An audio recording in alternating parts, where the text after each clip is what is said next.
COOGS House. Once again, it's time for book club.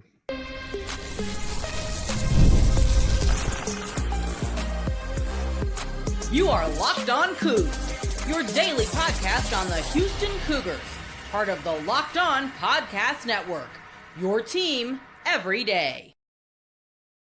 Welcome to Locked On Cougs, daily podcast about your Houston Cougars. I'm your host, Houston-born teacher and coach Parker Ainsworth, and whether you're a Houston fan or just a hater who came to stop by, thank you for making Locked On Cougs your first listen of the day. Appreciate you making us your first listen each and every day here at Locked On Cougs. If you're enjoying the conversation, but don't say, tell us in the comments down below where you got your copy of Dream by Mirin, the life and legacy of Hakeem Olajuwon, because they were back into our book club. We left you off at the start of chapter 14 last time. Admittedly, today's show, we dive deep into 14 and 15, but only cover a couple chapters. A lot of really impactful stuff as Hakeem Olajuwon is refining himself in this book. Now, you can get Dream, Life and Legacy of Hakeem Olajuwon wherever you get your books. Brazos bookstore is kind of my recommendation in the Houston area, but you can also get on Amazon or whatever if you're wherever you are. Great read, impactful. Again, it's a true story, biography, all the myth busting surrounding the greatest Houston Cougar athlete, in my opinion, to ever come through. And I know there's other opinions out there about track stars and other guys too, but Hakeem's just different to me, and he's a fascinating person, and the book really dives into each part of that. We get to speak with Mirin throughout this book club, so we're going to bring on Mirin right fast and get on into it. So I got to be honest, I go to the next, in flipping through chapters, the next chapter was called Shake, and I was like, oh, and now we're shaking that off and getting into the Dream Shake. I thought that was a clever illusion, and truthfully, the shake is almost more like he's shaken. It's an incredibly violent chapter in the way that basketball is violent. I think that people in the modern sense think of flopping and foul baiting and whatever. Basketball is a fully contact sport, and for a lot of its history has been a fairly violent and intense sport. And while it doesn't have like the collisions of football, I also stress as someone that played both and coached both that like when you hit the ground in football, you have a helmet on. We hit the ground in basketball, it's hardwood and you do not, right? Like there are real injuries that happen here. You open the chapter with like violence from Mahorn. At moments there's like violence with his teammates. This is a moment where like people kind of forget because of how kind and gentle he is now. Olajuwon was known to punch people in the face on the basketball court. So again, Southern California girl, like diving into this story with everything, all you got, you see that and you're like, okay, I knew the A's were violent, but what is it like to see all that and dive into that, knowing what you know about him now? No, I really I felt almost like the reader probably does, which is like, whoa, I did not know that. Because again, like born in 91, that was not my era. So the people that are older that are reading my book are like, oh yeah, I remember he was kind of a hothead. But for me, I was like, whoa, because all I see is just this like respectful, calm person. I'm just in admiration and awe of him all these years. You always see him at Cougar games, Rockets games. He's just so stately and regal. And I was just like, my head was just like exploding. But also I appreciated it because the thing about biographies, if you don't include the darker parts, the more difficult parts of somebody's trajectory, you not only do a disservice to the story, but a disservice to them, because you cannot appreciate the growth and the spiritual transformation if you don't understand what he's transforming from. And his story has been very flattened throughout the years. It forgets this part. And I get it. It's not flattering to know that you can YouTube Olajuwon punching Michael Cage and still see that in 2024. But and he doesn't love tap Michael. You guys, that's a quote from Rick Mahorn, who called elbowing, giving somebody a concussion, a love tap. Okay, so it's trying to contend with the era at the time. Here's what I'll say, like journalistically, Olajuwon is not out here just like picking fights and punching people. Mm-hmm. I'm situating it in the proper context of there were only two refs. A lot of shenanigans went on behind the scenes. If you didn't, punch and hit people, you probably were going to get knocked around. That was the era. He was never the first person punching. People would go at him because they couldn't stop him. And their only way to get him out of the game was to frustrate him and pester him and hit him. And then he'd respond. And then the ref would get on him. So, and also keeping in the larger context of race and violence and how, Black men were portrayed at the time and, and still to this day, unfortunately. And, just keeping all of that context in mind when we're talking about the perception of Olajuwon, he then the kind of way that we're talking about how journalists framed him as this innocent person from Nigeria that doesn't know the game of basketball to this, like, they're calling him violent, they're calling him, reckless. It just totally changes. Yeah. And somewhat simultaneously, as I would argue again, that he is feeling more American. He's now getting more of the dark side of American stereotyping as well with that. I don't think those are disconnected. I also don't think, and I think your book does a good job of mentioning without like centering it as not the main point, but like a lot of this stereotyping about NBA players was simultaneous with bigger things happening in the country at the time, right? And like I think that's an important, as a history teacher, I'd point out, I think that's probably an important thing to keep in mind as you read things about the 70s, 80s, and early 90s in basketball. But I would also point out, and I don't mean to like swing back to the positive to get away from the dark side of stuff, but I think that this has a positive impact on his game, and not just because it makes him tough or anything like, oh, good old hard nose like that. He literally does some of these creative, crafty moves to avoid physicality and contact and get a shot off, right? You mentioned Bill Worrell, you quote several times in this part of the book, into the Rocket stuff, which great get, by the way. Oh, nice. What a find. I couldn't believe, I was like, wow, you're like broadcasting royalty. Well, yeah, I mean, yeah. But he like does these, as Bill Worrell, like dipsy do kind of upset to get shots off with contact that then kind of become like, oh, he's like the only athlete that can do that. He starts studying guards at this point, which will come back up at the end of the book when he's the mentor. But he's studying guards at this point because he's like, well, fine, then I'll just bring the ball up and we'll fix this thing. Like he starts doing these different different things than guys before him had ever done. He's done just fight back, but fights around it. And it struck me as like those all shape him as a very unique player. Again, you're going into this and you're reading about this physicality. Would you say it also helps him out, or am I just being too poetic there? Am I trying to find something that's not?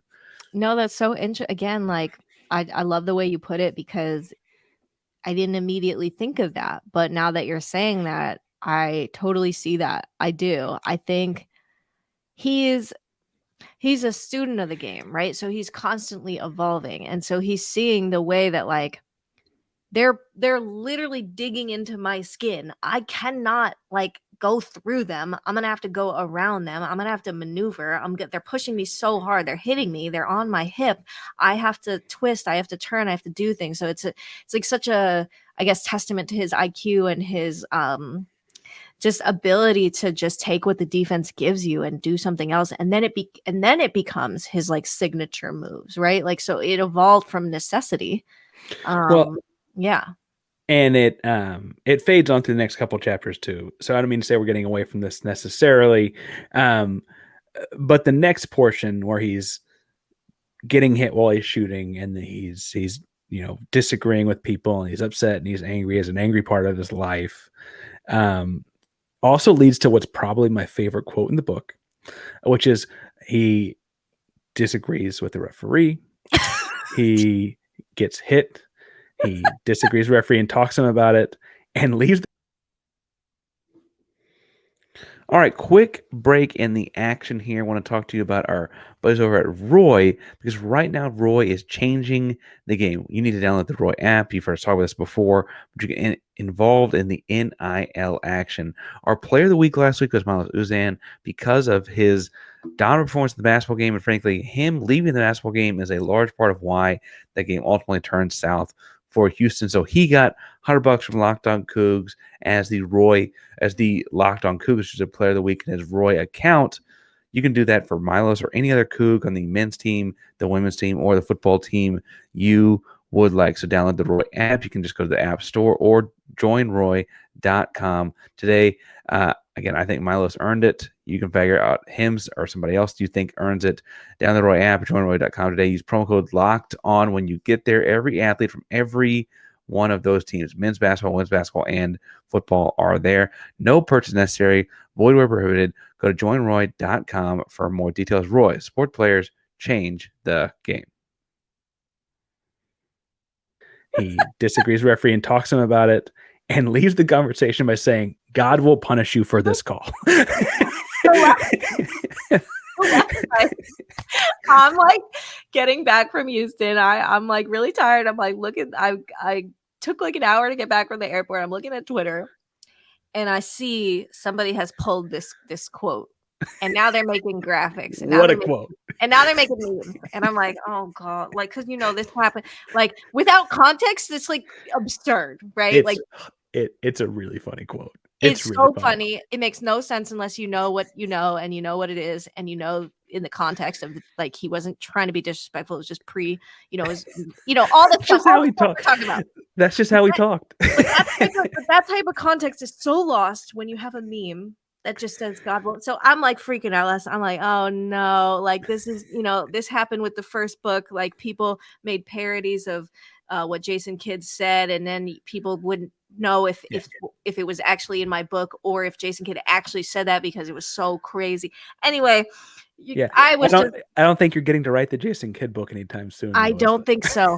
And I was like, wow. But yeah, no, that was so funny, and that's why it's like, I've got to interview the refs. Like that was so fun because people would say, oh yeah, he was a menace. Like the beat writers would say, oh, the refs hated him. Like he was a menace. And you hear that and you're like, a menace? Hakeem Olajuwon, nice person, right? Yeah, like the nice, like Hakeem Olajuwon is a menace. Like that's so crazy to me. Again, like the respect, the admiration. Like he's, the 61-year-old man. I can't see it. I just can't see it. So I had to call the refs myself. And when one of them said, "God will punish you for this call," I was like, "That's insane." But I don't think somebody's gonna. I mean, you're skeptical as a journalist, but I really don't think like somebody's gonna lie and make that up, right? In a book. And then a totally different ref said the same thing to me independently, unknowing that I spoke. And I was like, okay, so this is definitely a phrase that he has used multiple times. I mean, he doesn't swear. Doesn't right? No, it's now I will rock your world. Like it is very like. As God is punishing people for making calls against Hakeem Olajuwon, he has all these different conversation connections to the city and things like that. But ultimately, the Twin Towers thing falls apart, and they get rid of Ralph Sampson. The city picks him yet again, and in a weird, both they recruit him, they draft him, and now they're picking him over Ralph Sampson, and ultimately, a spoiler that ends up working out for them. But in your reporting, did you ever get the sense or the feeling that like there was people that thought opposite, right? Was there anyone that was like, okay, like, hey, we need to get rid of this guy that is like smiting refs and punching people? Did you ever come across any of that? Because in hindsight, I think it's like, no one ever would have gotten rid of him. But like, was there ever a moment where they would have picked someone else ever? It's weird because from a fan standpoint, it was very much like never a thing. Like you never trade Hakeem Olajuwon, like our treasure. From a management standpoint, yeah, like seeing how close they got to trading him and bringing him to the Clippers was crazy to me, because I really didn't realize how close to a done deal that was, and it really was like off by one player. I mean, management accused him of faking an injury. They didn't like his demeanor. They didn't like the way he negotiated deals. I mean, it was very, very, very bad blood for a period of time during this stretch. So, I think, yeah, it almost did happen, but kind of what we were just talking about, like the way the press not like turned on him. Again, it's like press are allegedly non-biased, third party, cool distance, dispassionate people. Hey, you're in the press. This is a podcast. I talk to computer for 30 minutes a day. Like, okay. I'm going to be biased every time. It's all right. Okay. Appreciate it. You're not going to offend me is what I'm saying. Okay. And just to kind of see the way that these people that were so praising him just sort of like had such a it had a mean spirit to it. It had a mean the way that they talked about him. Oh, Hakeem is just they called him Dr. Jekyll and Mr. Hyde. Like they didn't like his quote split personalities. That was an article in the Chronicle. They were really critical. They were really critical. I don't want to shy away from that. There was this sense of like he used to be so nice and now he's mean. Like that was really they didn't like his demeanor. Teammates openly complained to press about playing with Hakeem, which made the drama worse. Back then, again, it was just such a different era. Like press could talk to players at bars and get their true thoughts, and it was like a totally different than it is today. And they would say like, "I'm offended that Hakeem, is saying that I'm not good enough." Like it just, there was beef. There was a lot of beef. And it feels like, from a reader from afar, from someone who's done a lot less work on this than you did, that getting Don Cheney as the coach was almost supposed to fix that, or fix some. Don Cheney, also Houston alum, again was involved in that integration we've talked about of Houston basketball, and a legend in the city in his own right. Do you think, being the Houston alum, the Guy Lewis product, it felt like that was supposed to be trying to fix that? Was that a connection they were trying to make? Was just being connected to the city? What was your take on that as you read it, as you reported it? Yeah, no, I definitely felt that way. And I think, in a lot of ways, Don was really good for Hakeem. They're still close, like to this, like they have a good relationship. I think that Cheney was instrumental in teaching him about passing out of the double team and trusting his teammates. It's just that Don was not given the keys to succeed as a coach, in the sense of he didn't have the personnel around Olajuwon to thrive the way that Rudy would. The draft pieces, the 3-point shooters that Rudy got, like Cheney didn't have. So I think that the intentions were there to turn it around, but it didn't work. Well, and again, the folks that listen to this show will recognize that name and connect that name, and frankly, current head coach and future Hall of Famer in his own right, Kelvin Sampson, has argued before that like Don Cheney doesn't get talked about enough in Houston folklore, because it's a lot more focused on Elvin Hayes from the basketball side and those kinds of things, right? But yeah, it's obviously a fairly important place to the university. Frankly, he's also, as you mentioned, almost a forgotten name in this story. You think about Rudy T and winning, and you think about 86. There's this window here that Cheney occupies that I think just kind of that the basketball piece of it almost gets glossed over. Did you get to talk to Cheney, or those close to him, about that window in time at all as being the head coach, or was it more about like hearing anecdotes from others? No, I definitely talked with Cheney about that. It was definitely really upsetting when he was fired. Unexpected. Definitely didn't see that coming. Another thing I got to talk with Cheney about during that time period was when Olajuwon was just like starting to kind of turn the wheels and be introspective and be more religious. I think there's this like incorrect, I cannot speak today. Incorrect assumption that, Friday he's getting ejected from the games. Saturday he's a pious person and he's a man of, a saint and all this stuff. And it's just really not realistic. It happened over many, many years of time. And Don Cheney was actually the first coach that Olajuwon went to about it and said, "Hey, can we move practice around my prayer schedule?" And Cheney was like, "Absolutely." Like his own brother was Muslim, so he understood. And Cheney gets no credit for that. People think it was all Rudy because they know that like the breakthrough in winning happened with Rudy, but the return to Islam happened during Cheney. Like it began around that point. Well, and then kind of moving out of a chat again, they're all one name, they're all one word, and so like the last chapter of this kind of part of his life is called Darkness, and the very next one is called Found. And the Cheney coaching change happens, I guess, right before Darkness throughout it, and then the change away from him, I guess, happens, I believe, in Found or just thereafter, right? And in Found, we've already plugged the idea of having a book club, and reading books is good for the soul. Clearly, it fixes people. But Olajuwon and a lawyer just start reading a book that becomes influential and important in his life. Have you read the book in reporting this? Or you just read you did? No, I was. Should I go get the book? I think it's in the other room. Well, I guess I mean, unless there's some excerpt you want to pull from, I was going to say is that if you read Happiness is an Inside Job, what can you tell us about it aside from the fact that it like changes Olajuwon's life? Yeah. quick pause in the action, tell you about our buddies over at FanDuel, America's #1 sportsbook. Says you're getting ready to tackle the NFL action. You got to make sure you're checking out the #1 sportsbook. Why'd you go #2? So right now you can bet $5 and get $150 back in bonus bets if you win. The FanDuel Sportsbook app gives you everything you need to place live bets all in one place. When you get a hunch in the middle of a game, you can check out the latest stats, view live play-by-play, and so much more, all on the same page where you place your bets. Just visit fanduel.com today. Get started with $150 back in bonus bets if you place your first $5 bet and it hits. That's fanduel.com. Never waste a hunch. Make everyone more with FanDuel, the sportsbook partner of the NFL.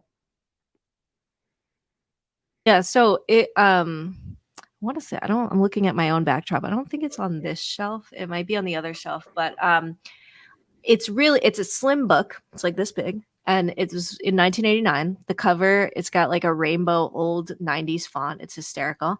But inside it's really interesting because it's written by a Jesuit priest. Like this is not a Islamic text. But it talks about how like the need for adulation is so self-consuming and destructive.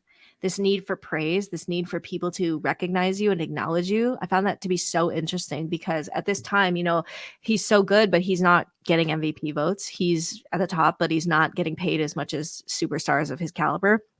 And there's a lot in there about like the comparison trap that I found really interesting. Like just personally, like I get so I know, like, who cares about me, but I get so Yeah, we all do. We read the word. We're telling you right now, chill out. I get so hard on myself, and this book was like, stop judging yourself. Judge yourself based on trying to be a good person, not whether somebody is more, successful than you or has this than you. And it really was about like, divorcing yourself from any kind of like applause or material possessions. The material part was most interesting because that was where at least Henry told me that like Hakeem was really stuck on. Like Henry advised him to move into this really small one bedroom apartment to kind of say, hey, you don't need all this glitz and glamour. Like, let's start over. I found those sections to be really, really good and interesting. You can all buy the book. It's on Amazon. It was like $3. Really good. Really $3. good. It changed Hakeem's life. Yeah. Yeah. So it's interesting that it's written by you said a Jesuit priest. Yeah. Because it weirdly, ending your own materialistic ideas or values, it also weirdly kind of jumpstarts this transition into him, right? Diving back into his faith, right? And Henry's Catholic, so right. It's even more interesting. Yeah. And part of it, I think, is having it comes across that part of it, I think, is having this very close friend who is his friend in a way that is not tied to basketball. It's not even necessarily tied to his basketball success, although I guess they did meet as his attorney kind of at the start of the relationship. Yeah. It ultimately leads to this idea like he's been missing his family this whole time. Mm-hmm. And again, I would stress he is on the other side of the world from his family, which leads us to the one interview I don't think you got, and I wish you got. The janitor that is cleaning the floor on the most fortuitous of days, and asks Hakeem Olajuwon if he's a Muslim. And he asks him, and Hakeem, it sounds like, has kind of this internal pause. Yeah. And the janitor is there, or the person cleaning the floor is literally never to be seen again. This man may have changed the future of Houston basketball, Hakeem, all of Hakeem's endeavors, everything, by asking a very simple question. And no one knows who he is. And no. I got to first of all, was there how do I find this janitor? Because I mean, that'd be pretty crazy. I have this like fantasy of him emailing me and being like, I bought your book and I was the guy. And I like, obviously that's never going to happen. But if you're out there, please like call me. I guess I just would love to say thank you to this man. Ibrahim Arch, which he's like Hakeem's close friend and like former business partner and all this stuff. He is the one who first told me the story, and he was so like emotional telling me the story because like he was explaining how in Islam, like if you do a good deed for somebody like that, like bringing them to the faith or encouraging like there is a reward for you, but the reward is just like even more profound and double, because it changed, like you said, the trajectory of Hakeem's life. Like he became devout after that. And it was only through this one interaction with this person. Again, this larger theme of community in this book is like so evident. Like it's against the self-made narrative. What if that guy was never at the gym that day? I think Hakeem was in route of becoming spiritual, but I don't know if that turns into like, I pray 5 times a day, unless he sees that man. So, yeah, it was so moving. And to this day, Hakeem like didn't know his name, never got his name, never saw him again. Well, and it also speaks to how far Hakeem had strayed, it feels like, Yeah, in that there was a person that cleaned the floor that he didn't know. I Right? Like it, know. it almost feels like that would have never happened at the University of Houston, but it happens with the Rockets. It almost would have never happened in Lagos, but it happens in Houston. Like that, I think also is symbolic of this shift he's already had. Yeah. And it ultimately leads him back to the mosque and his faith. Um, I want to ask you about vocabulary here because you're the one who's good with words, and I'm the one who talks to my computer every night. No, stop. Um, you intentionally distinguish him discovering Islam versus returning to Islam. Yeah. And I think you do it very well in the book. And I don't mean to say this in a way that means you didn't. And again, I'm assuming in this book club, the person listening has read this far. We're in chapter 14, I believe.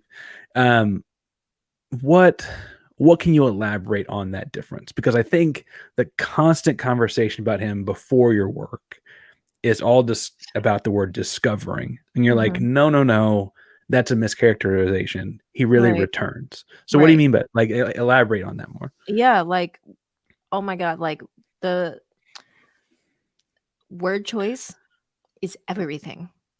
Like, I don't think people realize when I turn my stories at the Ringer, it goes through this like rigorous fact checking desk thing, and every single word is like scrutinized. Should it be this? Was it really this? And it's just taught me a lot about being like so precise and accurate. And the word that a lot of people use was discovering when I would talk to people, but they would also use this word converting, which was like, no, like he He wasn't was, yeah. Christian. Yeah, like he wasn't something else. And so I knew, like, if we're trying to be so precise and accurate here, it's a return. And Olajuwon himself, in the quotes that he said at that time, he was like, I have returned.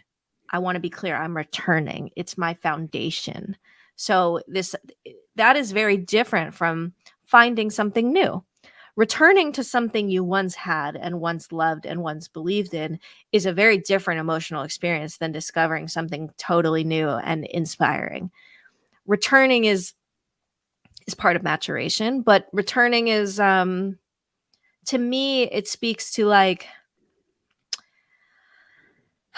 the emphasis on values that you hold dear to your heart that you were taught growing up. So that's also what this is about. This is about the embrace of childhood in Nigeria and non-American things, right? The return is, it's not just religion. It's about a time in his life when he sees his mom bowing and praying very early in the morning. So I need people to realize that everything he had to succeed was always in him.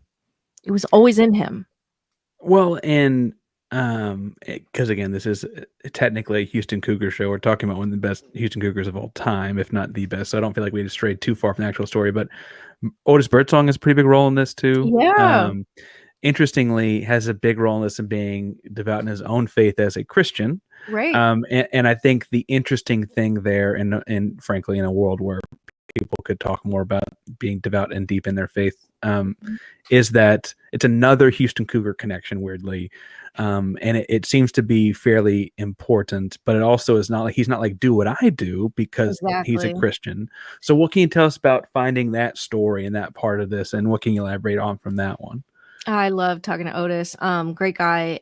In fact, he's still close with Jim Perry, the former assistant coach and player, other Cougar legend there. And so Jim got me introduced to Otis, and I found Jim through Jim Nance. So Jim Nance, Jim Perry, Otis Birdsong. First of all, each of those names is usually skip to talk to the coolest people. But anyway, Otis But Birdsong. anyway, Otis is like, yeah, Hakeem was very curious about my faith, and he even went to Bible class with me. That detail alone, like, what? You know, we have this conception that, like, if you have one religion, you can't, you know, explore others or listen to others. Again, like, I think him and Henry, Catholic Muslim, having these spirited discussions makes so much to me why he would go to church with Otis Birdsong, right? Like, and they can both talk about things without, you know, I'm right, you're wrong. It's like, I guess what it is just an appreciation of the spiritual world, right? Like, we're living in such a polarized, awful era where it's like, your religion is bad, mine is right, mine is wrong, yours is bad. Like, it is this very much like we can't even have conversations with each other.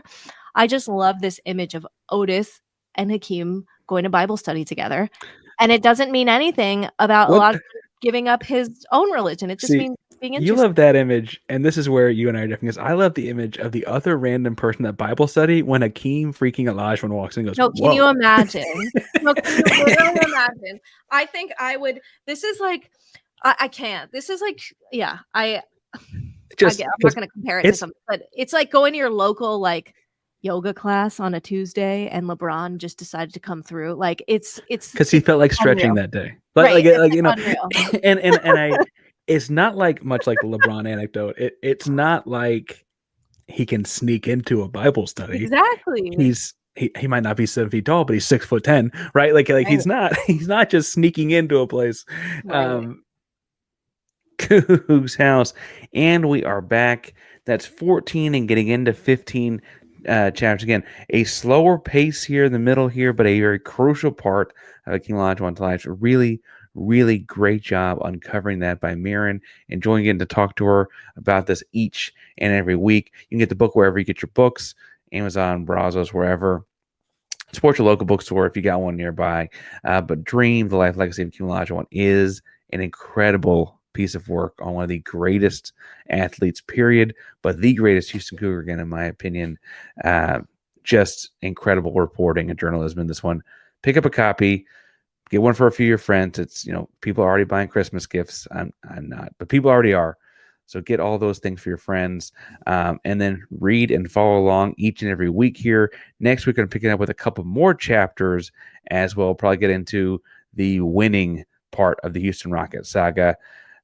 It's a fun one. So make sure you check out that next week. Locked on Cougs is here each and every day. We'll be talking about the basketball game tomorrow, football coming to Arizona this weekend, bowl eligibility is still a thing, all kinds of stuff going on. So make sure you subscribe to the Bell Center Live. Locked on Cougs, prominent to Locked On Podcast Network. It's your team every day. Go Cougs.